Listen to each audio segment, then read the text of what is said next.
Hello dear students, friends welcome. இந்த வீடியோவில் 10th Tamil 2024 ஆண்டு நடைபெற்ற பப்ளிக் எக்ஸாம் உடைய ஒரிஜினல் கொஸ்டின் பேப்பரும் அஃபீஷியல் ஆன்சர் கீயோட அப்டேட்டும் நம்ம இந்த வீடியோவில் பார்க்க போகிறோம்.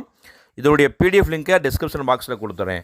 குறிப்பாக மொழி பாடங்கள்லையுமே ஒரு சில மாணவ மாணவிகள் தேர்வுகள் அழகாக எழுதி எந்த விதமான பிளேயும் இல்லாமல் சூப்பராக ப்ரெசென்ட் பண்ணி முழுமையான மதிப்பெண் வாங்கியிருக்காங்க.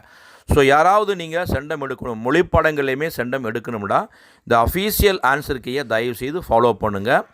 ஒவ்வொரு டீச்சர்ஸும் வேல்யூ பண்ணும்போது உங்களுக்கு முழுமையாக மதிப்பெண் கொடுக்கணும்னா இந்த அஃபீஷியல் ஆன்சர் கீழே எப்படி நீங்கள் மதிப்பெண் கொடுத்துருக்காங்க, அதனுடைய அடிப்படையில் உங்களுடைய ஆன்சர்ஸ் இருக்குது, எந்த பிழையும் இல்லாமல் அழகாக இருக்குது. தமிழை பொறுத்தவரைக்கு பிழைகளே வரக்கூடாது. ஒற்று பிழைகளோ சந்தி பிழைகளோ ஒரு மயங்கொலி பிழைகளை இல்லாமல் அழகாக எழுதுங்க. அடித்தல் திருத்தல் இல்லாமல் நீங்கள் அழகாக கையெழுத்து இருக்கும்போது உங்களுக்கான முழுமையான மதிப்பெண் அனைத்து டீச்சர்ஸுமே கொடுத்துருவாங்க. ஸோ குறிப்பாக தமிழை பொறுத்தளவுக்கு உங்களுக்கு 3 மார்க் 5 மார்க் 8 மார்க்கில் எப்படி மார்க்ஸை அவார்ட் பண்ணுறாங்க அப்படிங்கிற ரொம்ப டவுட் வரும். இப்போ 3 மார்க்ஸை பொறுத்தளவுக்கு பார்த்தீங்கன்னா அழகீட்டு வாய்ப்பாடுகள் இருக்குது, அணி இருக்குது, மனப்பாட பாடல்கள்லாம் இருக்குது. இதெல்லாம் எந்த நம்ம எப்படி எழுதும்போது நமக்கு முழுமையாக மதிப்பெண் தர்றாங்க. மொழித்திறனை சோதிக்கக்கூடிய விடைகளும் வினா விடைகளும் இருக்குது. இலக்கண பகுதியில் எழுதும்போது எப்படி முழுமையாக மதிப்பெண் தர்றாங்கன்னு ரொம்ப டீட்டெயில்டாக ஒவ்வொரு வினாக்களுக்குமே அதை மார்க்ஸை நல்லா பிரித்து அழகாக கொடுத்துருக்காங்க. ஸோ இந்த ஸ்டெப்ஸ் இருக்கும்போது இதுபோல் மதிப்பெண் கொடுக்கணும். அதே மாதிரி பார்த்திங்கன்னா 5 மதிப்பெண்கள் வினாக்கள் பார்த்திங்கன்னா நெடுவினாக்கள் எழுதுவீங்க. அடுத்து கடிதம் எழுதுவீங்க. அதே மாதிரி காட்சிக்கு ஏற்றவாறு கவிதை எழுதுவீங்க, விண்ணப்ப படிவம் எழுதுவீங்க, மொழித்திறன் வினாக்களும் எழுதுவீங்க.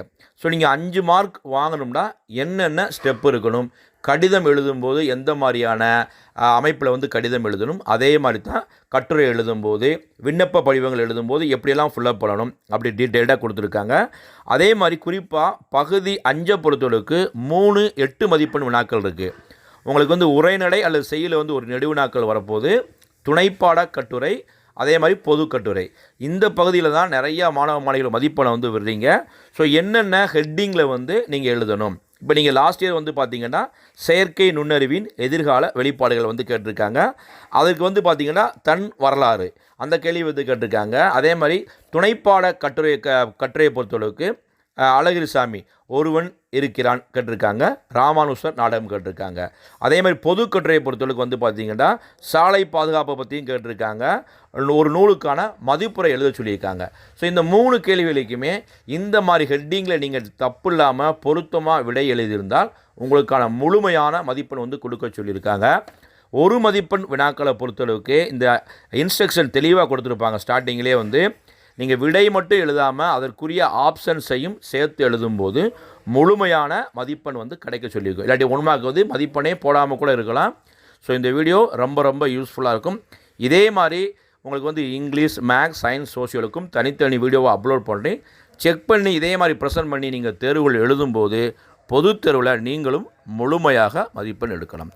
இந்த அப்டேட் பிடிச்சா லைக் பண்ணுங்கள். மறக்காமல் இந்த அப்டேட்டை உங்கள் ஃப்ரெண்ட்ஸுக்கும் ஷேர் பண்ணுங்கள்.